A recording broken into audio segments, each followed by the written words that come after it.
Hello guys, Dello304 here, back at it again with another computer video, which is pretty long overdue. I know that a lot of my viewers watch this channel for computer videos, so boom, I got something new. So we're going to be doing a little bit of a video on it. That's a tongue twister. Anyway, Sunday actually, which is like 4 days ago now, I actually came into a bit of a tech haul. And this is just one of those items. But pretty much, my good friend Chris, you should all know him by now, he came into a bunch of free hardware from what I understand is a computer store or something like that.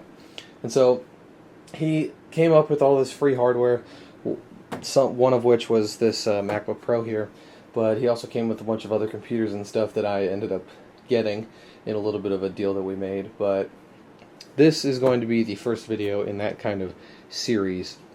The other hardware items will be, probably I'll make a video on them at some point, just probably not anytime super soon. Anyway, without further ado, this is the 17-inch early 2008 MacBook Pro. This is the infamous one with the 8600 GT that likes to up and die. So I wanted to make this video just right before it dies, or at least before it dies. Unless this is an actual revised GPU model, which I don't know yet because I haven't fully disassembled it and looked at the motherboard.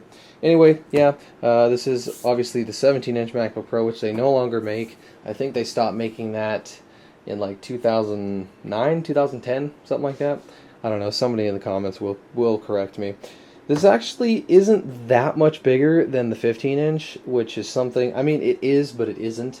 It isn't as big as I was expecting it was going to be.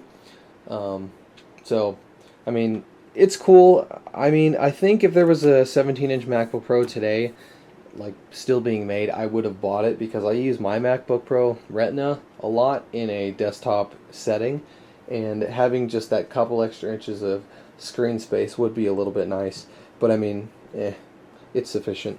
Anyway, this, of course, like I said, early 2008, it's in pretty good shape.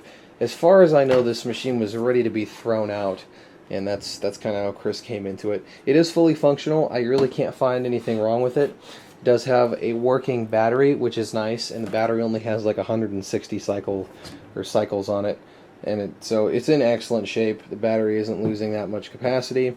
I could tell it obviously has been opened before. When I got it, there was no hard drive in it, so I mean, I just went to Fry's and actually picked up a cheap 128 gig SSD that I slapped in here for like 60 bucks. It was pretty sweet. But going over the ports, it does have quite a bit of ports, unlike the new MacBook. It has a full-size DVI port, dual link, which is nice. That's something that you really do not see on any laptop anymore. We have a Ethernet port here. This is a FireWire 800, FireWire 400, USB 2.0, Kensington lock slot. Moving around to the other side, we have this, which I believe is some sort of expansion card. I think it might be Express card, but I'm not 100% sure on that. Headphone jack, line in, 2 more USBs, and the original MagSafe charger. That's pretty much it for the ports on this. All you have on the front is, of course, the latch and the sleep light, the infrared sensor, and the DVD drive. On the bottom, I already showed you, but we just have the battery, and if you pop that open, you should be able to get to the RAM. As far as I know, I could be wrong. Yeah, so you can pop this cover off here, and that'll give you access to your RAM. This computer is maxed out at 4 gigs. It originally came with 2. Of course, here is the 17-inch MacBook Pro battery. We go ahead and flip it over, open it up, and we'll take a look at that. It is missing one key on the inside. That is pretty much one of the only cosmetic flaws in this computer here. So other than that, it's in pretty excellent shape. Sorry about the kind of wonky lighting. I'm trying something a little bit new for this video. But yeah, it's in pretty good condition overall. Like I stated earlier, there isn't really that many blemishes on it for being, 9 years old. Just that missing key, like I stated. The keyboard is backlit, which is nice. I'm not really sure if that was a standard feature at the time, but yeah, that is pretty cool. We have our iSight camera up here. I'm not sure. This is a basic form of a multi-touch trackpad. It does have scrolling and tapping. But beyond that, I'm not sure if it supports anything else other than that.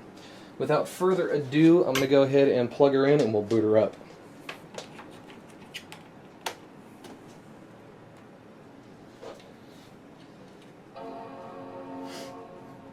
The screen is one of the low points of the machine, I would say, but a lot of them are like this just from age. The screen is quite yellow and pretty dim, so that's a little unfortunate, but I mean, again, the laptop is quite old, and I believe this is a CCFL backlit machine, so it makes sense. As you can see, that boot up's pretty damn quick for such an old computer, largely because of that SSD. I'll go ahead and close Google, or actually I'll just close the window for now. It looks like I have the Mavericks wallpaper on there, but it's actually running the latest OS it can, which is El Cap 10.11.6. Go ahead and zoom in up on those specs there so you can take a look at that. Of course, we have, it does say it is a 17-inch in the specs, so that's cool. We have a 2.5 gigahertz Core 2 Duo T9300, which is one of the higher end and also one of the last Core 2 Duos produced, so that's cool. We have the 4 gigabytes of DDR2 RAM there. It is maxed out. That is the most it can take. I believe that runs at 800 megahertz. And then the infamous GeForce 8600M GT that likes to fail. That was a really big thing back in the day, in like 2008, 2009-ish. All the laptops with these GPUs were failing. This one is still running, which tells me that it's either been reflowed or it has the revised chip on the motherboard. So, yeah. Let me go ahead and just kind of reposition the camera a little bit here, and we'll go ahead and take a look a little bit further into the software. I don't have much on this computer at the moment, but it's kind of, you know, difficult to, I don't really have a use for this machine, in other words, so I haven't really loaded it up with a lot of software. But I'll go ahead and go to the storage tab here. You can see we have 128 gig SSD there, which is cool. So yeah, it is kind of nice to have a secondary Mac that's actually running a modern version of OS X, because the only Mac I have had in addition to my main MacBook Pro would be the white MacBook from 2006, and obviously that thing maxes out at like 10.6, I think, so that wasn't very modern and I couldn't really do anything with it. This thing is a little bit more capable, but again, I don't really have a use for it.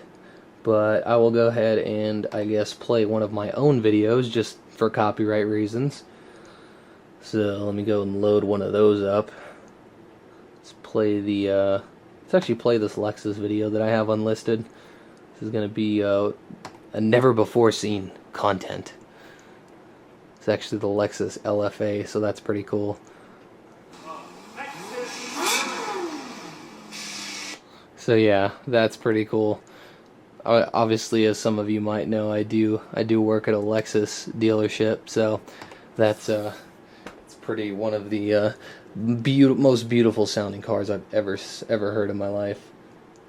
Yeah, updates available apparently. But yeah, that's pretty much it. I mean, I don't really have anything else on here that I want to show. I just actually finished installing this OS last night, so that's about all I can say about this machine. I'd like to thank you guys for watching, and I'll see you guys in the next video.